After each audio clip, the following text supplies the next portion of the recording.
Namah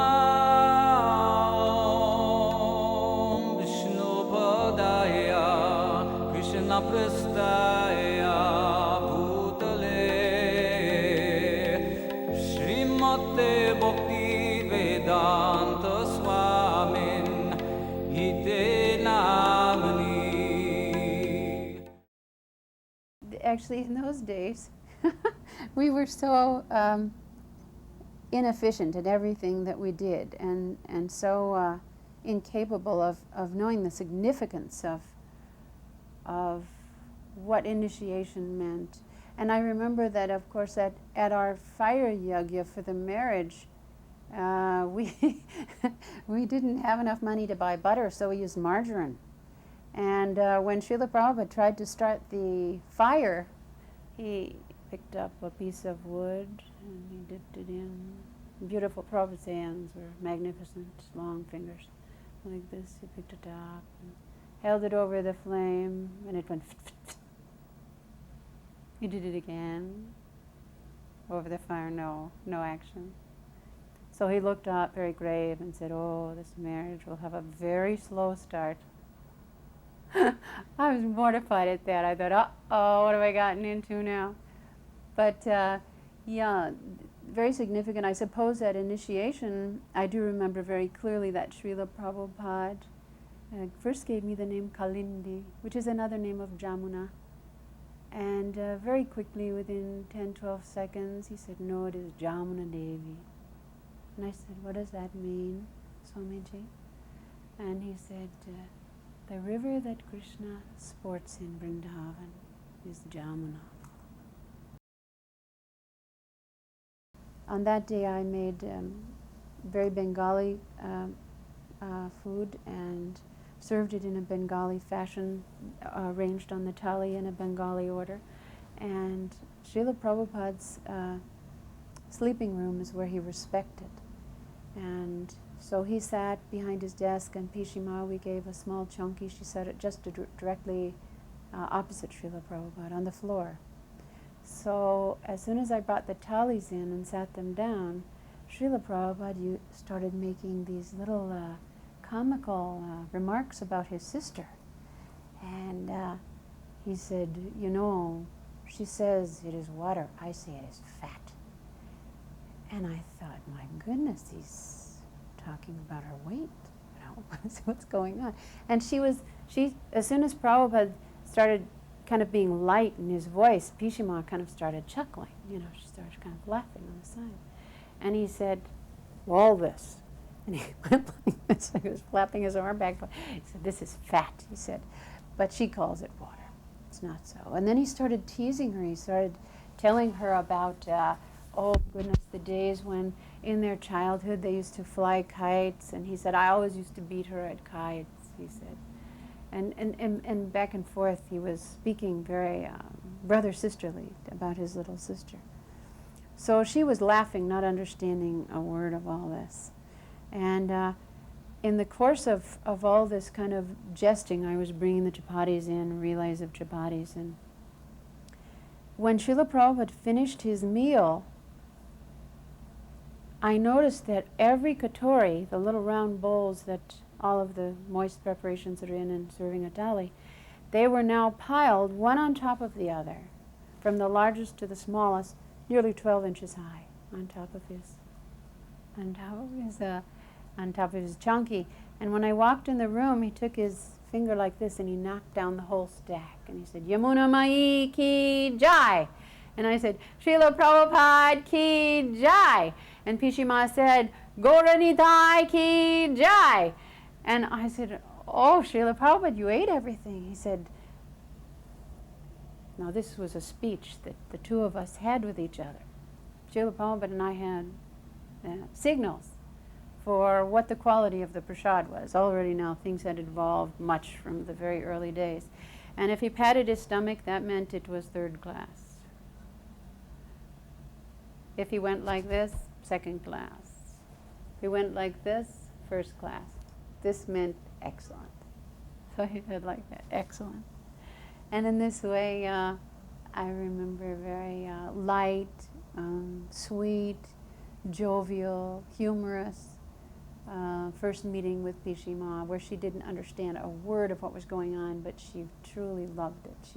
She was very fond of Srila Prabhupada, and from that day that I met her until very last that she was with Srila Prabhupada in 1976, I was also present in Vrindavan. She worshipped him. She just worshipped her brother, and he obviously was very, very fond of her.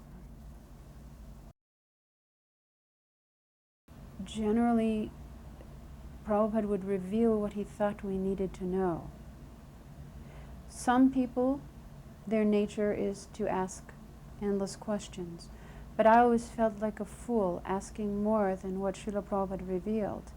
Now, if we didn't hear properly, then Srila Prabhupada would have to ask questions, and he would have to repeat. But I found very often the same things that he taught in 1967, say even in regards to cooking, he was revealing that same subject matter in 1976, so many years later.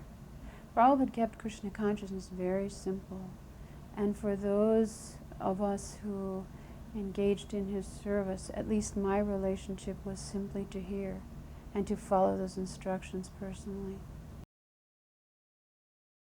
When we arrived in London in 1968, our small party decided that the best way to become known, Prabhupada wanted us to make a splash.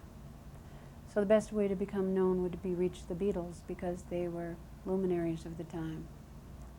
So we agreed that we would make prasadam dishes, apple dishes, to bring to Apple Records every day and see if we could catch someone's attention.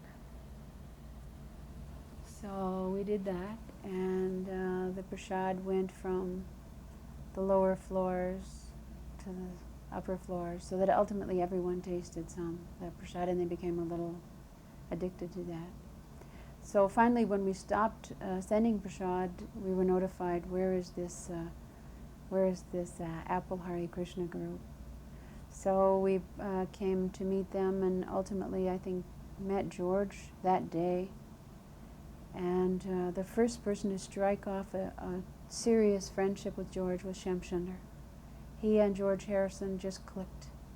They were like brothers. Shamsunder used to rock back and forth. He was a tall, thin man. He used to rock back and forth. And I remember when he met George, he was rocking back and forth. And George Harrison started rocking back and forth like this. And practically their whole relationship was, I remember, like this, back and forth. Very close friends they became. But ultimately through that, George became aware of our chanting. Now Mukunda Maharaj, now then Mukunda Das, he was a musical genius, an arranger and a composer, and he was the leader of our group. We all played instruments, and he composed the melody for Govindam, and we used to go about London and do Sankirtan at various places, the Arts Lab and a macrobiotic restaurant. So we were pretty tight musically. And when George heard that we were into transcendental chanting and chanting Hare Krishna, he really wanted to hear us. And almost right away we started having really good kirtans with him at his house, and said, I want to record this. And so the first thing we did was the Hare Krishna mantra on a 45, and I believe it's Sri Krishna on the backside. That became number 1 in Czechoslovakia, was top 10, topped the pops in England. And then that led to the larger album, the Govindam album, which the lead cut was the Brahma Samhita, the Govindam prayers. So Srila Prabhupada was, of course, very happy with the involvement that we were having with the Beatles. We ultimately lived at John Lennon's Tittenhurst estate for much of the fall of '69. And when Srila Prabhupada finally did arrive, he was so very pleased of this connection. I believe he called that Govindam cut a Krishna conscious symphony. This is a Krishna conscious symphony. Very transcendental. You like that? And in the course of moving the deities, I believe each man two per deity, I was following. One of them knocked. The curtains were closed. We were behind adjusting the deities. And one of the persons, somehow or another, inadvertently knocked one of these columns with their elbow. And in as fast as an accident happens in an automobile going 70 miles an hour, everything slowed down into slow motion. And I remember watching this column go out with the speed of lightning. Srila Prabhupada moved all of the paraphernalia with his right hand off the bottom granite step, stepped up with his right foot on the first step, his left foot on the second step, grabbed one column, this huge column, the column was at least 6 to 8 inches in diameter, with his right hand, and Radharani's hand with his left hand. And I saw on his brow little beads of perspiration, the first time I had ever seen him perspire. And this was such a chivalrous thing that Srila Prabhupada did that I understood what the rasa of chivalry was. And he had that in protecting Radharani. Well, that's one example of Srila Prabhupada exhibiting a very personal rasa with Krishna, actually saving Radharani from disaster and exhibiting superhuman strength and the alacrity of the movement of the mind. It couldn't have been faster. Je anilo premadana Karuna prachu